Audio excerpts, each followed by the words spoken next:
Hello viewers, welcome to Knock TV. आज हम जलालुद्दीन रूमी की एक और पोएम पढ़ने वाले हैं। इससे पहले आपने जलालुद्दीन रूमी की एक पोएम पढ़ी है जिसका नाम था गॉड्स एट्रीब्यूट्स, अल्लाह ताला की सिफ़ात। उसने अल्लाह ताला के 3 नाम लिए थे, 3 एट्रीब्यूट्स लिए थे और उनके बारे में उनकी एक्सप्लेनेशन की थी और बताया था कि हमारी ज़िंदगी के ऊपर उन 3 एट्रीब्यूट्स के क्या इम्पेक्ट पड़ते हैं। चूँकि मौलाना Jalaluddin Rumi was a religious person, he believes in Sufism, so his poems also gives us the message of Sufism, gives us the lesson of Islamic, gives us the lesson of religious. This poem is also a religious type of poem because it gives us a lesson of love, मोहब्बत का दर्स देती है। आज वाली poem जो है जिसका नाम है love and essence of all religion. Love जो है ये तमाम मज़हब का ना एक मरकज़ है, तमाम मज़हब का एक पिथ है, तमाम मज़हब का एक निचोड़ है, तमाम मज़हब का एक जो है वो एक वाइटल मैसेज है। तो लव का मीनिंग यहाँ सिर्फ मोहब्बत तक महदूद नहीं है। लव जो है here in this poem it has a wider meaning, vast meaning. इसके लव के क्या क्या मीनिंग हैं? लव को हम अगर हम सिंपली कहेंगे तो हुकूकुल इबाद के बारे में है ये, राइट्स ऑफ द पीपल के बारे में है ये, और सिंसेरिटी है इसमें म्यूचुअल कोऑपरेशन है, और इसमें लॉयल्टी है, इसमें ह्यूमन राइट्स हैं, इसमें सोसाइटी के साथ आपका कोऑपरेशन कैसा है ये है, इसमें आप किसी बीमार की जो इयादत को जाते हैं वो भी लव में ही आता है, इसमें किसी के जनाजे में शिरकत करते हैं वो भी आपका लव में ही आता है, क्योंकि कोऑपरेशन है, तावन है। जब हम सोसाइटी में रहते हैं तो we have to face many difficulties and we can dissolve the difficulties with the help of other people in the society. So let us move toward the poem love an essence of all the religions. I have told you the meaning of love. Love is a wider and here is a multiple meaning word. Essence mean होता है पिथ, जिसे कहते हैं ना कि main message. तमाम मज़हब हज़रत आदम अलैहिस्सलाम से लेकर रसूल करीम सल्लल्लाहु अलैहि वसल्लम तक जितने भी मज़हब आए हैं सब ने जो है ना लव का पैगाम ज़रूर दिया है, और पैगाम हैं लेकिन मोहब्बत, लेकिन मैंने कहा ना कि मोहब्बत यहाँ पे एक लिमिटेड मीनिंग नहीं है इसका। मोहब्बत का मतलब है morality, tolerance, humbleness, human rights, mutual cooperation, sympathy, sincerity, loyalty, और किसी बीमार की विजिटिंग ऑफ द सिक, किसी बीमार का हाल पूछने जाना। इसके अलावा किसी की हेल्प करना, ये सारा कुछ लव में शामिल होता है। और एसेंस का मतलब होता है पिथ, सोल, रूह जिसे कहते हैं हम, central part, spirit, extract, juice कह लें आप, किसी चीज़ का निकला हुआ जूस, निचोड़, और उसके बाद थीम उसका कह लें आप, वाइटल पार्ट कह लें आप, कोर पार्ट कह लें आप, कोर मैसेज कह लें आप। एक मरकज़ी मैसेज है जो सब मज़हब का है, जिस पे सारे मज़हब जो है ना, सारे रिलीजियस बिलीव करते हैं कि मोहब्बत जो है ना ये एक ऐसा जादू है जिससे बड़े बड़े फ़नकार जो हैं वो आप अपनी मुट्ठी में कर सकते हैं। तो उसकी बहुत सी मिसालें उसने दी हैं, यहाँ कुछ उसने एग्जांपल दी हैं, कुछ मैं आपको एग्जांपल दूंगा। तो मोहब्बत अल्लाह ताला से हो या उसके नबी से हो या किसी इंसान से हो, किसी आका से हो, किसी ग़ुलाम से हो, वो किसी ना किसी शक्ल में आपको फ़ायदा देती है। अल्लाह से मोहब्बत होगी तो अल्लाह ताला की तो रहमत पुकार कर हमें कहती है, बुलाती है कि है कोई रहमत तलब करने वाला, है कोई शफात मांगने वाला, तो आओ मैं उसको माफ़ करता हूँ।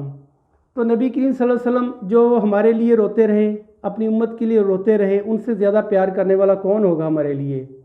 आका को देख लें, जो सख्त गिर आका हैं, जो गुस्से वाले आका थे, जो गुस्से वाले लोग थे, उनको मोहब्बत के दारू ने, मोहब्बत के पानी ने उनको इतना नरम कर दिया कि वो लोग जो थे वो उनके मोहब्बत के असर से ही वो लोग उनके दीवाने हो गए। कुछ एग्जांपल भी आएंगी।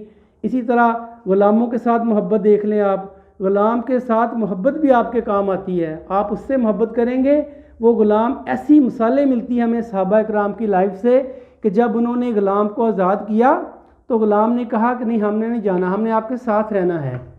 हज़रत बिलाल की मिसाल आपके सामने है। हज़रत अनस को जब उसके घर वाले, उसके वालिदैन लेने आए रसूल करीम सल्लल्लाहु अलैहि वसल्लम के पास से, तो रसूल करीम ने कहा कि ठीक है, आपका बेटा है, जाता है तो ले जाओ इसको, लेकिन आपने जाने से इनकार कर दिया। तो ये मोहब्बत का ही असर था, किसी न किसी शक्ल में नज़र आता है।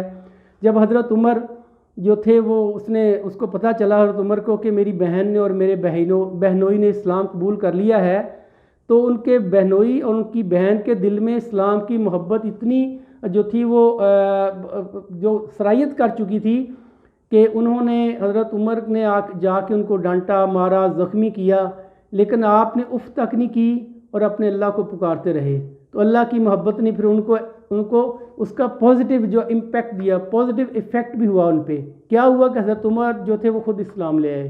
तो ये मोहब्बत का असर होता है, किसी न किसी शक्ल में ज़ाहिर होता है। इसी तरह और एग्ज़ाम्पल हमारे सामने भरी पड़ी हैं।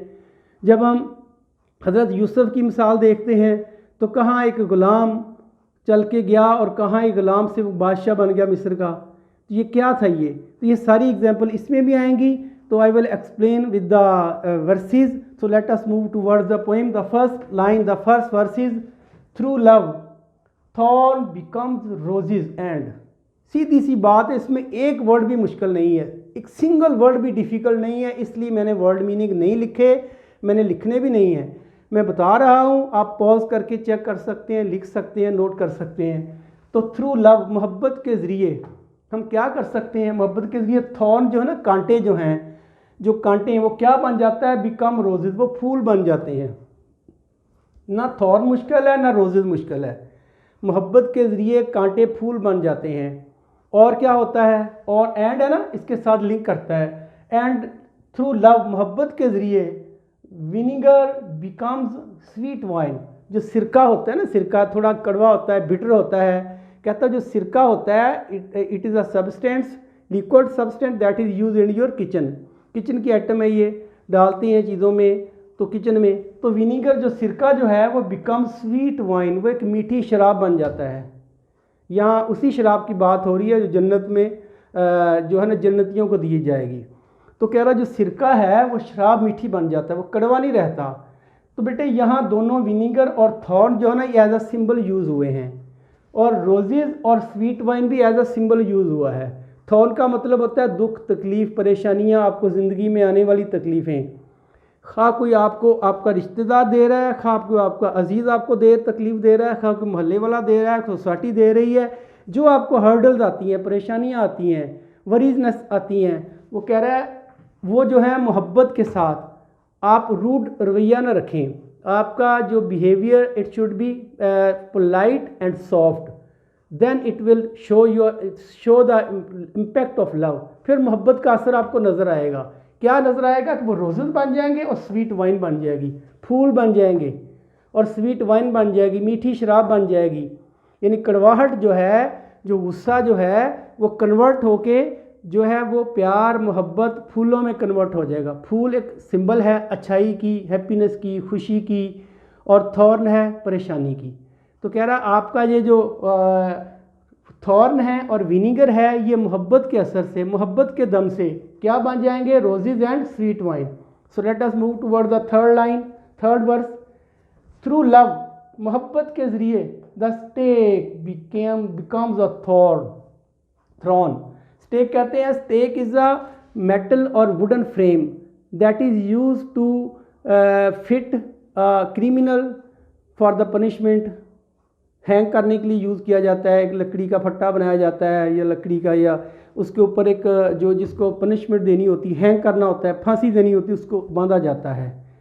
तो वो कह रहा है कि अगर आप उस मुकाम पे भी चले गए हैं, यानी कि इसका मतलब ये है कि आप बहुत ही ज़्यादा परेशानी में हैं, जब आप डेथ के नज़दीक पहुंच चुके हैं, तो फिर कहता है मोहब्बत अपना असर दिखाती है। और ऐसी मिसालों से तारीख़ हमारी भरी पड़ी है। मोहब्बत असर दिखाती है कि वो तख्त जो है, वो जो आपका तख्ता जो है वो तख्त बन जाता है। थ्रोन कहते हैं तख्ता को, यानी कि बादशाह का जो बैठने वाली चेयर होती है, बादशाह का जो बैठने वाला जो है ना एक चबूतरा होता है, बादशाह का बैठने वाला एक दरबार होता है, उसको थ्रोन कहते हैं, तख्त। तो कहता है तख्ता जो है फिर वो तख्त बन जाता है मोहब्बत के दम से। तो बहुत सारी ऐसी मिसालें हैं। हज़रत यूसुफ़ की मिसाल ही मैं दोबारा कोट करता हूँ।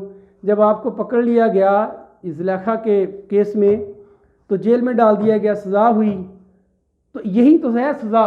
जब स्टेक पे आए, जब वो परेशानी में आए, सज़ा में आए, तो क्या हुआ फिर एक वक्त ऐसा आया कि उन्हीं को ही फिर ये थ्रोन मिला, उन्हीं को ये तख्त मिला, और बादशाह जो था उसने आपकी ही बैत की।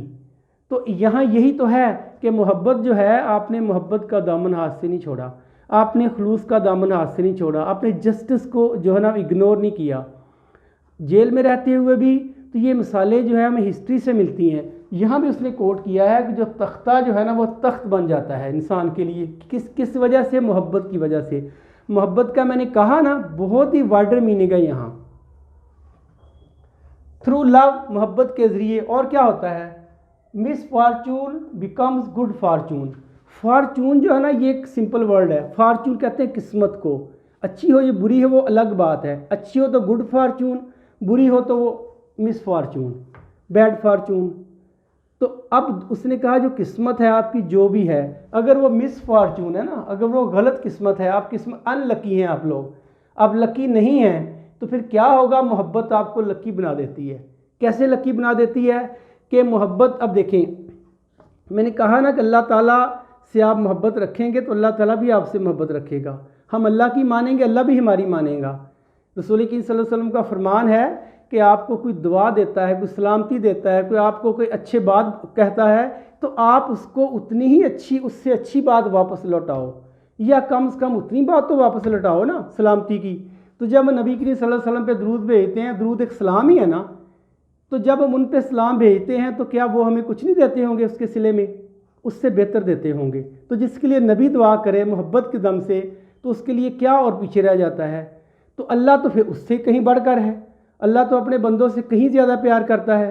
तो यही वो कह रहा है कि आपकी जो मिस फॉर्चून है, अगर आप मोहब्बत रखेंगे अपने अल्लाह के साथ, अपने नबी के साथ, क्योंकि नबी के बारे में हदीस पाक है ना कि अपने नबी से इतना प्यार रखो कि अपने वालिदैन औलाद से ज़्यादा।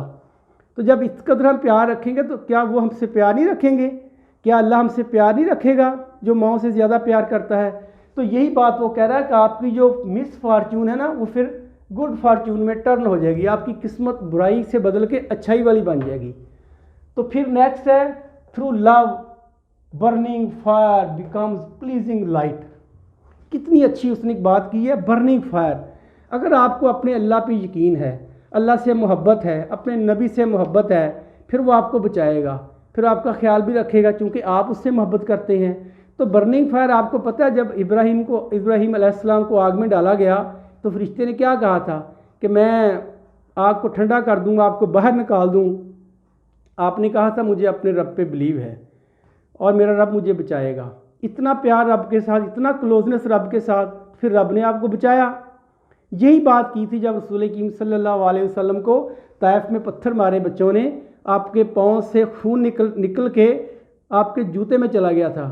तो जिब्राईल अलैहिस्सलाम ने कहा था अगर आप ऑर्डर करें, अगर आप कहें तो मैं ये ओहद पहाड़ उठा के इनके ऊपर फेंक दूं।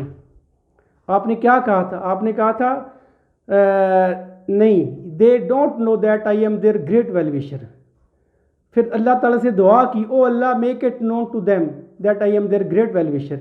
अल्लाह ताला इनके दिल में ये बात डाल दे।